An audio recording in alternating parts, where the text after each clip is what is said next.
Welcome back to the Everyone Hates Car Salesman podcast with me, your host, Sean Payne, also known as Code for 0216 on social media, TikTok. You already probably know who I am. But anyways, I am here with some very exciting people today. I am here with my good friend, Shasta Haddock, and my new good friend, Veronica Dunford. Hi. Hi. These are women in automotive. And what I'd like to do is just get right into it. We have, we're at the NAAPA convention here, 2025, Fontainebleau, Las Vegas. There are people everywhere, and everybody wants to talk to Veronica. So while we have her for 15, 20 minutes, we're going to dive right into it. So I would like to know, or I'd like to have you share, Veronica, if you don't mind starting. Give me the backstory. Give me the history. Women in Automotive, how did it start? Who started it? Give me the history. Well, Women in Automotive as an organization actually started in 2014 by a group of women and in a marketing agency as well as a board of directors. I was one of the original members, not one of the original owners. I have been with the company since the beginning as a supporter and as a member. I joined the board 5 years ago-ish. Sounds about right. And 3 years ago, a little over 3 years ago, International Women's Day, I purchased the company and the remaining two owners. At the time, I begged and pleaded Robin Wilson, Kathy Gilbert, and a couple of the other board members to stay with me in this journey if I bought the company. And as board members, and a couple of them as owners at the time, Robin stayed on with me as an owner for the marketing arm. She has since divested as an owner due to being ridiculously busy and in demand. Ridiculously. And I have now a 50-50 male-female board. Okay. We are board-led. Okay. This beautiful woman right here Isn't she pretty? Beautiful. is also on my board. Yeah. She now handles all of our regional events. Awesome. And my lifeline when I can't figure out tech because I no longer have toddlers at home. Same. But she is a very well grown up toddler that has that mindset to figure out any kind of. She's a problem solver. Yes. Yeah, and that leads me to And I Shasta. say that because there was a joke earlier in our conference that we were doing, and we couldn't figure out something on one of our ticketing websites, and Robin happened to say, yeah, well, we don't have any toddlers around, so give it to her. She'll figure it out faster. So it was just kind of an inside joke. No, that is funny. And Shasta is I So know, smart. an amazing and integral part of Women in Automotive. Shasta, do me a favor and tell me, how did you get introduced in, and how, on a day-to-day basis, what's your role? So my original introduction to Women Automotive is actually kind of hilarious. So we were attending our very first automotive conference. It was Digital Dealer 2016, I think, and was in an elevator, and literally an elevator pitch. Some woman was standing there, and she's like, oh, tell me what you do. And so I gave her like the 30-second. At the time, we were only one company. We were just itty bitty social media marketing. Yeah. And I was like, oh, what do you do? And I saw on her badge, it said Women in Automotive. And I was like, wait a second. We've kind of been trying to, my CEO wants to speak there, and we've been trying to get involved. And she's like, okay, great, let me meet her. Stubby, this is who I was talking to. Yeah. And so we go and start a conversation, and she's like, we've actually been looking for social media help with Women in Automotive to help us get out there more. We just don't have the time for it. And so kind of started the conversation there. We got to be more involved in the marketing piece of it for several years. And then Robin got brought on as a board member when the previous ownership was in play, and stayed really involved with it all the way through to the buy-sell, stayed with Veronica, and then we just kept opening more companies because why not? And so she had to step back. She absolutely did not have time. I don't know how she sleeps, honestly. She stays so busy. Yeah. And so, yeah. So 2.5 years ago, we started the Chicks in Charge podcast, where, we didn't know what our main focus was in the beginning. We're like, okay, we're two young women. We want to start sharing our voices on a podcast, and quickly realized how popular we were with the young women market. And one of the things that I'd felt with the previous ownership of Women in Automotive is it was too stuffy and corporate. There wasn't enough women there that looked like me, that were young like me, or having the same struggles that I was. It was too OEM and too classy, and I didn't felt like I belonged. So I'd actually stopped attending before the buy sell. Really? Like I know this. I don't know this.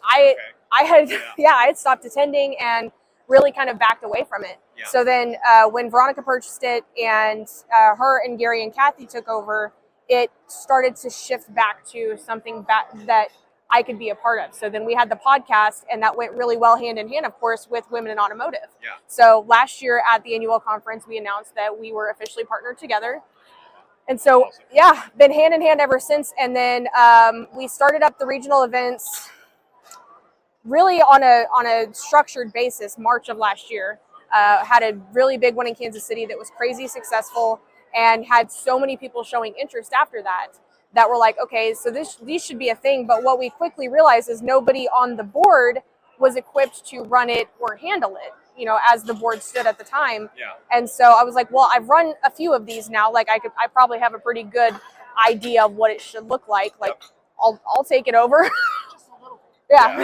She literally, this girl, literally, and I say girl lightly because she's a grown woman with children, with a husband, with a business, with more than one business, Yeah.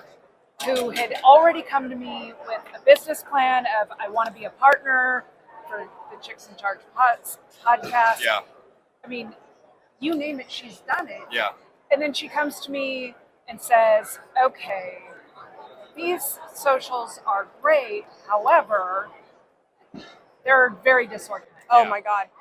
I mean, To the attendees- disorganized is an understatement. Yeah. Yeah. The attendees probably thought it looked great, but on the back end, we're all scrambling like all hair on fire. Right. It's like the ducks on the pond thing. Yeah. Like, yeah. And she says, let me put something together and show you what I can do to help you. And I'm thinking, okay, I'm going to get this, a page, which is basically what she would give the host Yeah. or the sponsor Yeah. when she was helping out. Now I get like 400 pages of business plan and spreadsheets, You're like, and hold on. agendas, and I didn't want all that. stuff. Yeah. And I'm like, yeah, okay, you can do it. Yeah. Yeah. You're, Take it. you're the right person. Sure. Yeah. Yeah. Absolutely, awesome. you can. You know I can't pay you. She goes, oh, I wasn't expecting you to get paid. Right. And we're having a conversation on the backside. I'm like, how about a board seat? You want a board seat? Yeah. You can have a board seat. Yeah.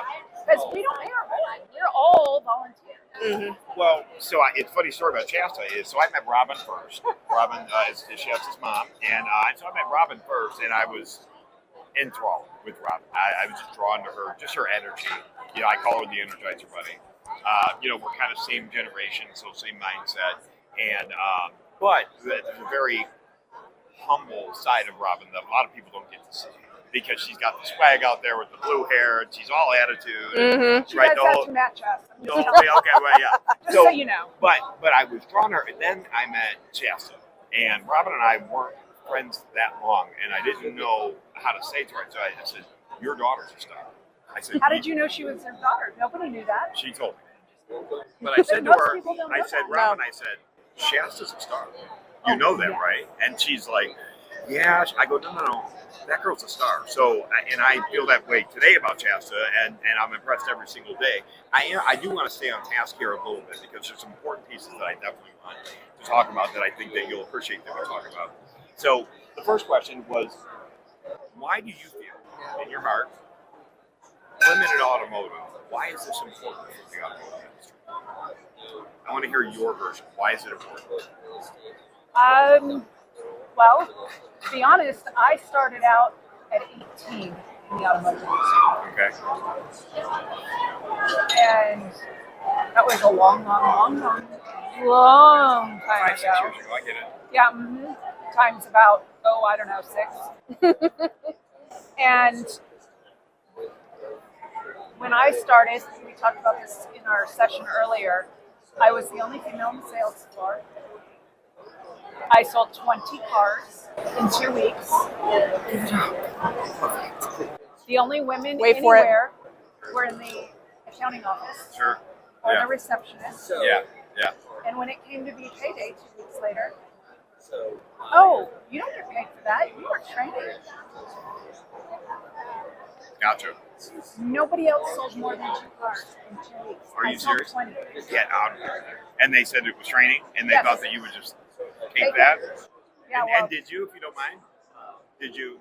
no, I can't tell you what I That, said. that young, I mean, when you're that young, you don't have the same sort of empowerment. I mean, how did that go? Oh, I definitely had that sort of empowerment. I had been on my own, living on my own at that point for 3 years. I Okay. graduated high school at 15, Okay. and I had already been in junior college for a bit, although I do not have a degree like most people. Yeah. Because instead of getting a degree, I went on to start my own business. shortly Okay. So thereafter. you're a serial entrepreneur. I am. Okay. And small business supporter. Awesome. I left that day. Yeah. Can't say what I said to them. Not on film. This is a And- not safe kid. I mean, we're not kidding. Yeah. Yeah, I'm not sure it'd even be safe for that. That's all right. But needless to say, that dealership is not in business any longer. Yeah. Wonder why? Right. Sounds like a great culture. Right. Yeah. Exactly. Amazing. It didn't hurt that it was the same time frame that the the Corvettes were blowing up and being returned on the regular. Yikes. But they fixed that problem. Is this thing? What year is this? 88. Okay, because there was a crossfire fuel injected Corvette back in the day that had some that would catch fire. For those of you who were alive, anyways. But No, this so- was in the Z series when they Okay. first launched. okay. So tell me, so what happened? So that experience, I left obviously. and I got into investment banking Oh, and that's awesome. instead, which is also male dominated. And I ended up learning everything I know in business from my then boss, Yep. who had a very different stance. That he had daughters, and he really wanted to make sure that someone took pity on me, because I had a very bad attitude, very big temper. Learned and was taught by somebody, and that he hoped somebody would give his daughters the same.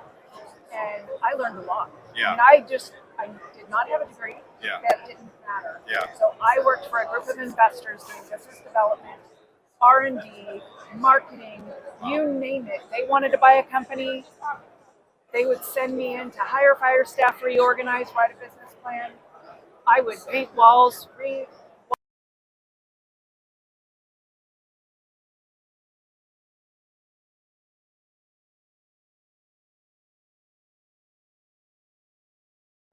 industry. I just realized something. You were Shasta before Shasta. You were the first Shasta. It sounds. I mean, that's a similar story. I mean, she just shared off screen earlier how the business plan stuff and how you came. Or actually, no, during while we were on screen. I mean, it sounds like you were Shasta before Shasta. So I can see the synergy there. So, but take that to automotive now. So obviously, we got a little bit of background from you. But why is it important? Fast forward, Let's do that. I get back into automotive Okay. on a whim. Okay. That same boss calls me up and says, "So I'm taking on a client in the automotive industry. Do you want to come help with this deal?" And I'm like, and I literally said, the words came out of my mouth, I have no interest in the automotive industry. Yeah. I was in motorcycles and running my own business at Okay. that time because Yeah. I owned a motorcycle. Okay. 2 weeks later, to the day, a buddy of mine calls me and says, "You'll never guess I got this deal, this job, working for two large Ford stores in Southern California. They are on the second page of Google, but they are the #1 Ford store in Orange County and the #1 Ford store in San Diego.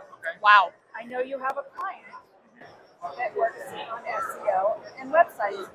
Do you think they'd be interested in helping them?" Oh wow. I went to the meeting instead. Yeah. Okay. They hired me on the spot, Of course. tried to convince me to give up my company and come to work for them. Of course. 15 years later, I was retired from the industry Okay. because the only job I've ever been fired from 3 times for various reasons. Yeah. But my first day as a salesperson, I never stood on the line. I was told, "Go across the street over there to the mall and get yourself some high heels and thigh highs so that you can go sell that car, which happened to be the boss's Porsche. And my response was, watch this, boys. And I sold that car on the first test drive. For you. That's And I, as you can see, you'll never see me wear a dress at work. So I'm translating. So the reason that it's important, because I also want to focus not just on women. I want to focus on automotive too. So I see why it's important. We all know that's a loaded question. Why is it important? We all know why it's important, right? Equality. Now, and various other reasons as a former dealer, I would tell people all the time, guys, if I could hire all women, make no bones about it, I would. Well, why do you say that? Back then, they would say, well, why would you say that? Well, let me be very clear with you. First of all, you don't have a male ego. Okay? So you're not going to do something based on pride, right? We're not going to have this, right? You don't have that. You also have a built-in maternal instinct, okay? Which makes you a very caring person and an amazing listener and an empath, right? An empathetic, right? Right, for the most part. And you are also, and I'm talking to the people that would ask me, but women are also extremely detail-oriented, much better than us. Yeah. Okay? So let me get this straight. So I'm going to paint a picture, guys. Why would I replace all of you guys with a bunch of women? Well, I would be more compliant. I would have less fraud and risk. I would have less funding issues because my deals would get funded because you would get things like stips or signatures, right? Oh, by the way, my customers will have a better experience because somewhere deep down, you actually care. It's not about a paycheck. Oh, and by the way, you don't have this. Yeah, I'm going to be, because I'm the. So now, are there any more questions? Right. I would have these conversations with the guys that work for me, and they thought it was crazy. But, the reality is that I will say this, the best straight car people, profitability-wise, productivity-wise, and I should say employee retention-wise, because you're also more loyal, I think, in my nature, have been women in my history of being a dealer, and especially in the finance office, because again, there's so much fraud and risk that you have there, and we're gunslingers. Hey, sign right here, you know what I mean? Absolutely. You don't do that. It's just not your nature. So I know why it's important. The other thing I would like to know is, we know why it's important in industry like automotive, right? And I think we're getting better, guys. I think that we are coming around. But I'm telling you, the steps are small. What's the next step? Like, give me the vision. Well, part of the problem, everything you just said, 100% agree. But the biggest problem is women have to learn to get out of their own way, and also to expand on that. Learn their own worth, because they're, as I was saying in our session, I believe that most women are trained, mentally trained from a very young age, not all women, but many, that they have to be better from the beginning. That let me see. Give an example. Yeah. And we use this example a lot.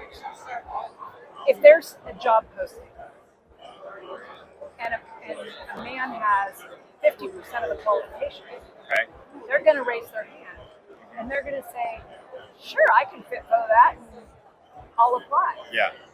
A woman can have 75 to 80%. They won't apply.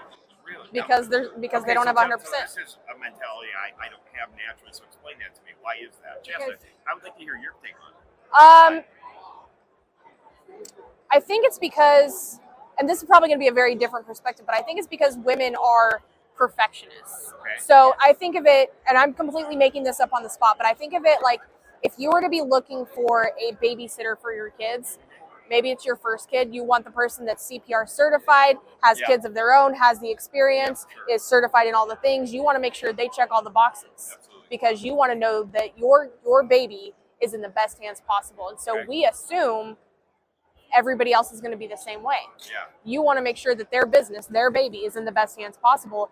And we may not believe that that's us if we don't have 100% of the qualifications. Like, oh, I'm missing, Microsoft Office experience. So so this is interesting to me. So now I'm starting to get a little engaged here. So is it almost your internal? It's our internal dialogue. Yeah. logic that you just have that maybe I don't. You know what I mean? Yeah. Is that almost work against you? Is that what you're saying? Is that what I'm hearing that right? I think women are natural That's amazing. overthinkers, and so it's there's, you know, we heard it in the social media session earlier that we were in that don't overthink it. Just do the thing, don't overthink it. Yeah. And it's honestly, for the most part, not in our biology to not overthink it, because we have to determine what are all the possible outcomes of this, and how is this, what is the cause and effect of this, where I think men are more just instinctual creatures that just will do, and whatever the outcome is whatever the outcome is. Now you're going to run into a percentage of each that's not that way. Right. But I think you're for right. the most part, I think that's true. A heavy percentage of women are Overthinkers. Well, let's not even analyzers. There you go. Let's call That's it. probably a better one. Or you guys tend to play the tape through. Yeah. If I do this, what could happen? Me? If I do this, I'll figure it out. You know what I'm saying? Right. Exactly. Right. Exactly. So that's interesting, and to get inside your mind and hear you guys say that almost your intelligence has somehow been a detriment to progress, I guess, is enlightening for me. I've never looked at it that way. Are you finding that leadership, C-suite level, whatever it is, upper level management, store level management in a dealership, are you finding the turnover? Is it happening? I mean, you're a great example of corporate, obviously, but I mean, are you finding? Are we making dents? Are we making? I think so. I think when I see organizations with female leaders, I don't see as much turnover, especially if it's a dealership, because more often than not, in my experience, they're more focused on culture. And any place that has a good culture is not going to have high turnover, especially, if you're making money too. Sure, right, yeah. I look at our own organization, and it's almost like at certain times we're being led by a man, because Robin doesn't put emotion into shit. She leads with logic. She is blunt. You always know how she feels. She doesn't sugarcoat it at all. Right. You know where you stand with her. And so many people were not raised to be able to handle that. They cannot have honest, open communication. And so I think as leaders, that's where we have to start. Like when we hire people or when we're training our people, we've got to start by teaching them how to have good, honest, open communication, and know that not all conflict is unhealthy. We thrive on healthy conflict. I have to be able to call her on her stuff when she's messing something up, or if she's doing something that's not right, she pisses off one of the employees. I got to be able to go to her and say, hey, you took it too far this time. You need to handle that. So if we could just revert a little bit, do you know, and if you don't know, I'm catching you off guard, do you know the percentage of women in leadership roles in dealerships across the country, or even in corporate? Is there a percentage, or has to be? I bet Kathy would know. Do we know it? Do you want dealership only, or do you want auto industry? So here's an interesting one. Thank you for giving me the option, because there needs to be some clarity there. Let's go deeper. Give me dealership owners. Dealership owners? Do you want NIADA numbers or independent franchise? Yeah. Give me the blended. So the blended number is 20+%. Women However, let me give you the caveat. Okay. The caveat is, for the blended number, they count women owned as either fully women owned or majority women owned. That means, and when I say that, there could be 2 owners, there could be 5 owners, but a woman owns the majority amount. Okay, but that's okay though. That's a good gauge, isn't it? I mean, I like that better. It's just different. I like that better though, because the number would be inflated. If I sell Shasta 5% of my Chevy store, now what? That number count? That doesn't count. She's not in leadership. As long as no man owns more percentage than she does. Okay, so I like that number. I think That's a true number then. But a lot of people don't want to use that number because it makes it sound like there's more than there really is. And because it could also be that it's the wife that owns it, but the man runs it. And the wife really doesn't have any. Right. He put in her name. Correct. For whatever reason. Well, I think about the dealership that I started at was probably in a woman's name, because the original owner gave the stores to his children, and he had 2 daughters and a son. And so the daughter married the gentleman who's running the store now, who is listed as the owner, but that was her store. That's awesome. And I'm going to be honest with you, the number surprises me. I honestly, I expected it to be lower. me too. I thought you were going to hit me with the, like an under 10% number. NADA That actually number makes is me low. somewhat happy. NADA number is low. Of course. Yeah, and there's various reasons for it. You got OEMs involved now, and that's a whole different thing. We could talk about OEM women leadership. I'm sure that is a very thin percentage on the corporate scale. Independence, is that where the 60,000 independent dealerships. Or independent blended. yeah? There's 18,311 NADA dealerships. Right, and then about 38,000 independents, correct? Isn't that about right?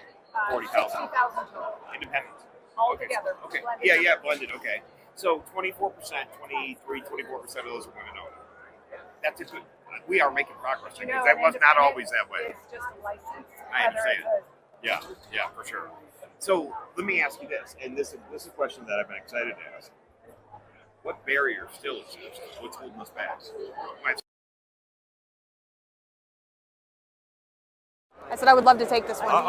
It's- People thinking they're having the conversation and it being the wrong conversation. So we just got out of that session and a question was asked at the end that literally made me turn my face. That was, how do you handle work-life balance? You didn't just turn your face. Your face Oh, made every yeah. possible scrunchy. I hate that question. Okay, so can I take a stab at why I think that Go for it. might have moved you a little? Why? Why are you asking me? Just because I'm a woman? Why do I never see that Because nobody question asked asked me to that men? ever. Yes. Why does nobody That's why ask that nobody question to men? Okay, I right. thought I did a good answer. You Good job did. answering. What was did. the answer? Me? You're proud I of don't it. have Let's that. hear it. What was it? You told me. Well, because I don't have that problem anymore because Yeah. I'm actually spoiled rotten and my husband does all the work. Oh, that's I a mean, boss I answer. work. That's a boss answer. I love it. I mean, we both work Yeah. equal amounts, but he takes care of the house. Okay. I am Okay. spoiled rotten. He cooks, he cleans, he does the dishes, he does the floors, and he I'm not takes thinking care of of the me. spoiled by Well, really. and I'm really spoiled. I mean, okay. I'll tell you, my husband as a law enforcement officer has less work-life balance than I do. Yeah. Like, So it moved you because why are you asking me? Why? Because Yeah, I have like, kids he- and I'm a woman. and the funny thing is, like, and for all intents and purposes, those are my kids. Biologically, they are not my kids. Okay. And we have split custody of them. We have the majority of the time. Their mom lives 3 hours away. She gets them, occasionally, whatever. But those are his kids, his responsibility Yeah. by all means and purposes. And he works more hours than I do. And why does nobody ask him about his work-life Right, balance? I mean, right. he's essentially a single father raising kids. I mean, he's not single, but I'm not, the mother of his kids. So You are. yeah. So Essentially. But you are. But nobody asks him that right. question. I Not? get the unfairness, just inequality right Yeah, there. and I so understand. it's the caveat of where he's a parent more than I am. Like I've Yeah. never birthed children, so why are you asking me about my work-life balance when Yeah. my career is my life? I can see why that would. I Yeah. can see. And Now, so it's the way that we Yeah. shift the Right. narrative. Yeah, like we talk about. My Yeah. balance is perfect. Exactly. Yeah. Since COVID hit, work-life balance went away for Yeah. 90% of people because That's a good point. so many people chose not to go back to an office. That's a great point. Well, I was What you make it. It I was is. talking to a gentleman last Yes. week. That was all part of my answer too, by the way. I was talking to a gentleman last week who works from home, and he was literally complaining about me. He's like, I don't have work-life balance because my office is in my living room and I'm never away from work. Right. And so it's a problem all of That's us his choice, experience. though. But I mean, we're in the month of men's mental health awareness, Yeah. and it's not something that's talked about because everyone assumes men are all macho and We're we've got okay. this, and I'm fine. That's what Like, we always say. I'm yeah, fine. like, and we don't ever- Then we go don't- and we cry don't or consider whatever, the things that Yeah. maybe we need to be teaching men about work-life balance. Like, how do you separate that? Or as a whole, everybody needs to focus on work-life balance, whatever. But those are the barriers we're still facing, is that people think they're having good conversations, or one of the things that was mentioned was, what challenges have you faced Okay. as a woman in automotive? And it's like, okay, we can keep talking about the past, or we can focus on the future of what are you doing to shape the future women of automotive. Right. So is it almost in a way offensive that we even still have? It's almost that we even have the conversation is rubbing us wrong. Living in the past isn't ever going to do That's us what I'm anything. saying. Like, for What are we still anything, talking about? yeah, Let's just go for forward. anything, like, we can't change the past. Yeah. So what are we doing in now and in the future to make a better place for women in automotive? What are we doing right now to make our dealerships more welcoming for women to work at, for women to shop at? Yeah. What are we doing right now? Not what So let's happened talk 10 about years that. ago. let's have this healthy conversation. Let's do it. So tomorrow you get to wake up and implement 5 things into every dealership in the country to empower women. How do we do it? I mean, if you had to build me a roadmap, if I was in charge of the automotive industry, and you said, John, here's 5 things I need you to do to make it more equal. I mean, like I'm a 4-year-old because I don't know. What would they be? Build it for me. I think first off, better Aside support. from the normal, Yeah, you know. no. Better support for attending conferences. I love that. I Okay. think there should be an allocation for all of your management staff I love and even some for your lower level staff to attend 1 or 2 learning experiences a year. Okay. Because you can't grow if you're not surrounded by greatness, right? Yeah. So I think even for men, like that's not just for women, but even for men, but especially for women, because they don't get, for the most part, the natural pull up to leadership as Okay. much as men do in a dealership. Okay, so I if we think, have to only do 3, I caught you off guard. So if there's, give me 3. Give me 3. yeah. God, it's been so long since I've worked in a dealership. I think training on healthy communication has to be there. I agree. I mean, I have to be able to tell you how I feel without fear of retribution, and that is the number one thing I hear out of dealerships right now is I can't tell anybody what just happened Yeah. for fear of what's going to happen to me. That makes me sick. Yeah. And I know that you're right. And so okay, so that's 2. So again, I mean, you know, again, we're you know, man, and let's just say we're still 76% leadership. But give me one more thing that we can I all think implement. again, the third thing is going to apply to everybody, and I mean, all 3 things apply to everybody. But what will make this a more welcoming place for women is schedule flexibility. I mean, my husband has missed so many of our kids' events because he didn't have the flexibility to leave work. Yeah. I have the flexibility to leave work. I have good, solid leadership in my organization. If I have to go pick my kids up to take them to the doctor, to take them to a football game, I have the power to do that. Yeah. He does not.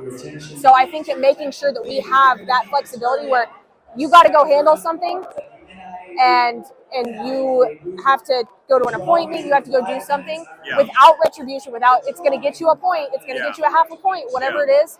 You need to have that freedom and know that it won't be taken advantage of, because your good culture will make sure it's not taken advantage of. So, and thank you. And because, you know, sometimes guys, like sometimes men, don't forget the live we don't really know what it is that you need from us. We think we do. You know what I mean? People think we need like lactation rooms and all that stuff. I mean, some people do, absolutely. People I've met in my life, I'm going to be honest with you, the women, my grandmother, you know what I'm saying, my sister, and we don't always know. So I do think that there's a lack of a blueprint out there, Veronica, that could be laid out for people. Like this is the improvements that we're asking for. Was it my turn now? Well, it is, but I got a better question. Oh no, yeah, hit it, do it, yeah. I saw you. I want her racing 3. over I there. want her 3. I saw it racing. Go ahead. So her schedule flexibility is definitely in there, but that goes both ways for men and women. Yeah. Because we have plenty of men out there, like she said, that miss their events of that nature. Yeah. Same, women miss it. Yeah. I did not give birth to my children, but I have 3 children, 3 stepchildren, and I have 6.4 grandchildren. That I have missed more events in the last 15 years being in the auto industry than I ever missed before running my own business, which is crazy. It is crazy. And I have a very flexible boss. I did before now. Yeah. Being retired. Give me so you got 3, tee up to 3. So with women in automotive, since purchasing the company, we are very inclusive of men. We firmly believe that if we don't include men, we are never going to change our narrative. It would almost be hypocritical, wouldn't it? Well, you would think think so. Right. But that is not Does that everybody see it that way? No. Prior to purchasing the company, it was not a warm and welcoming endeavor for men to participate. Oh, really? It's almost a little reverse. Sort of. Yeah. Wow. There was someone, Joe Webb, who's one of our board members, was talking about how he was speaking at one of the Women in Automotive events, and a woman literally stood up and heckled him from the audience as to why he was there. Yeah. And so I've had the company for 3 years. Dallas. Dallas event. You cannot win if you're not present, but you can hear who you are present. A lot of people did. Cards to the And a lot of people still to this day don't know that it's been. Right now. But it's me. Yeah. And I happen to be walking through the lobby. I don't wear a badge. Even here, I don't wear my badge because it usually snags my clothes or gets caught in my hair or whatever the case may be, and I just get a little pissy about it. And I overheard a woman complaining about the amount of men we had. Mind you, prior to the purchase, 7% men max at any given time. Really? We're at 20 to 25% now. For you. But that year was our first conference under new ownership. Yeah. And this woman had the audacity to say out loud Okay. that she did not want men there. She wanted it to go back to the way it was when it was just women involved. And I stopped mid-stride, and I turned to her and I said, I'm sorry, you're just perpetuating the problem. Correct. Yeah. If you want to go back to a women's club, Yeah. when we're trying to change it from a men's club, Right. then I would be happy to refund your ticket. Yeah. She goes, who the hell do you think you are? I said, hi, I'm Veronica. I own this place. Right. And if you are not happy being here, and Yeah. who our guests are, Yeah. or who happens to be one of my board members that make all this happen for Yeah. you, Yeah. then you are welcome to go out that door and leave and never come back because you're perpetuating our problems. That's that's a shame. My question is, did you know if she had to go to the ER like the broken toes from the mic drop? I mean, was she jumping on her? She did not leave. She didn't leave? Okay, gotcha. Well, of course she did, because that's amazing leadership. But her friends that were standing there were like, Yeah. Well, so my last question is going to be this. But my other answer to your question. Oh, yes, sorry. Men, Yep. including in our conversations and our events. Yeah. But not only that, mentorship. Mentorship. Yeah. Because for a dealership, you need to be able to mentor, providing it. And we have a mentorship program. We Saw have that. dealer memberships Yeah. that we have, and we also offer the opportunity to come in and Okay, folks, no blame. This is your last chance. employee programs to where we can help $100 train two different times. and their Okay. employee research Yeah.